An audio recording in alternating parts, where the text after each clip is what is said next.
You're listening to an Airwave Media Podcast. Feel like who Art Ed? We'll try to spice it. Who Art Ed? Mr. Wood, Art Ed, me. Good. Either way, it's ambiguous. It works on so many levels. I know. That's off to a great start. Welcome to Who Arted, weekly art history for all ages. I'm your host, Kyle Wood, and today we're going to be looking at Machu Picchu. Machu Picchu is a name that evokes a sense of wonder, beauty, and adventure. Nestled high in the Andes Mountains of Peru, this ancient Incan citadel is a UNESCO World Heritage Site and a bucket list destination for travelers from around the globe. So buckle up, we're going to explore one of the new wonders of the world. Machu Picchu would translate to Old Mountain, but it isn't that old.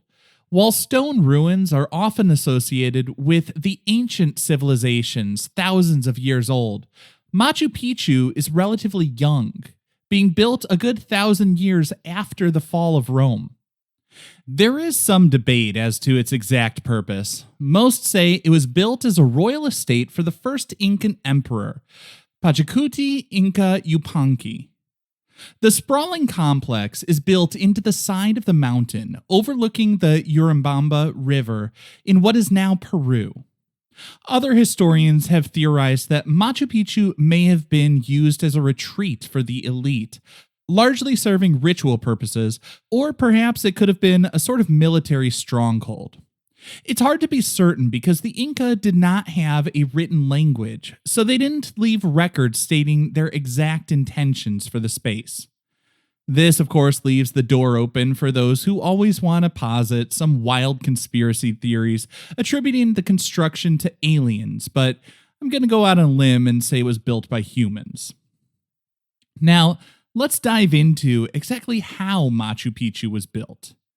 Now, picture this. It's the 15th century. The Inca Empire is at its peak with a sprawling territory about 2,500 miles long. Despite their success at empire building, they didn't have some of the tools that we saw in other civilizations of that era. To construct this architectural marvel, the Incas employed intricate engineering techniques without the use of wheels or iron tools. Stone blocks weighing up to 50 tons were transported from miles away and perfectly fitted together without the use of mortar. It's mind-boggling. They used a technique called ashlar, cutting stones to fit together like pieces of a puzzle. Some pieces would stick out while others would be slightly concave to help them stay joined. And what's really amazing is that this system, without any mortar holding the pieces in place, would not only work for the time that it was built, it was part of the reason the structure held up so well over time. It shouldn't come as a huge surprise that people who carefully and meticulously carved thousands of blocks to fit together so precisely were really thoughtful in their engineering. Peru experiences a lot of seismic activity, and Machu Picchu is near two fault lines. The ashlar technique helped the buildings hold together because basically, in an earthquake, the blocks of stone could bob and dance a little bit, but they would settle back into their initial places. And the Inca took other steps to make the buildings stand up to earthquakes. The doorways and windows were trapezoidal. Along similar lines, they built walls that sloped inward with bracing blocks. Of course, great architecture is not just about the materials and engineering. Architecture is a marker of civilization, reflecting the zeitgeist, or the spirit of the time. Machu Picchu had residencies and sites like temples and an observatory that had ritual significance. Next to the royal residence was an observatory, which makes sense because astronomical observation was important for religious reasons, which served to support the Inca emperor's claim to power. Pachacuti claimed to be both a descendant of the sun and the sun himself. Honestly, I'm not really sure how that would work, but nonetheless, part of the job of a royal was to perform rituals that would maintain their relationship with the supernatural forces crucial to sustaining life for everyone within the empire. Now, how did Machu Picchu come to be abandoned? Well, It's a bit of a mystery, but historians believe that around 1572, so just around 100 years after it was built, during the Spanish conquest, the site was abandoned. The exact reason remains uncertain. From what I've read, the conquistadors didn't really get into Machu Picchu, but it's suspected that the Incas left due to either the threat of Spanish invaders or a smallpox epidemic.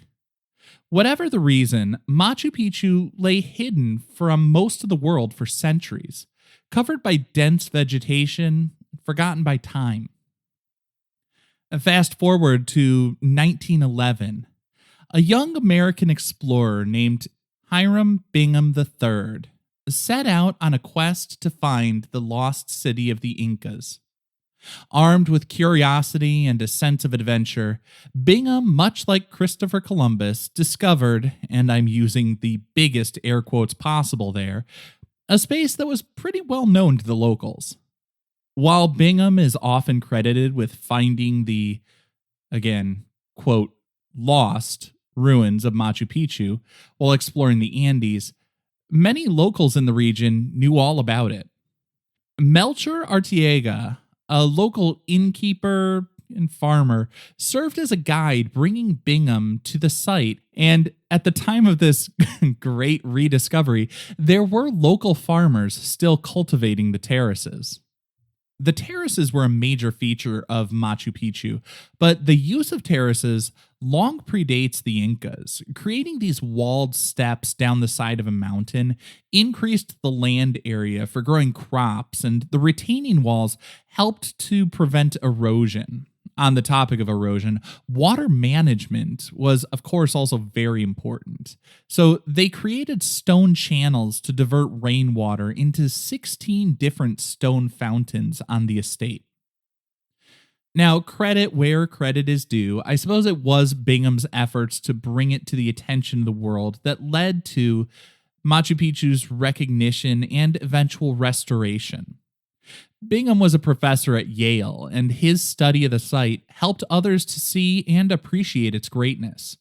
When he and his team began excavating Machu Picchu, the Peruvian government gave them permission to take numerous artifacts, including jewelry, tools, ceramics, even bones, back to the U.S. for study, with the understanding that they could be requested and returned to Peru at any time. True-ish to their word, 100 years and a federal court dispute later, Yale agreed to repatriate those artifacts. Today, Machu Picchu stands as an incredible testament to the architectural genius of the Inca civilization. Its remarkable preservation and breathtaking surroundings make it a must-visit destination for travelers and history enthusiasts. Exploring the terraces, the temples, and the intricately carved stone walls, one can't help but feel a deep sense of wonder and awe. This concludes this week's episode of Who Arted, part of the Airwave Media Podcast Network. If you found this tolerable, please leave a rating or review on your favorite podcast app. You can find images of the work being discussed this week and every week on social media at Who Arted Podcast on Twitter, Instagram, and TikTok, and of course on the website whoartedpodcast.com. Podcast done.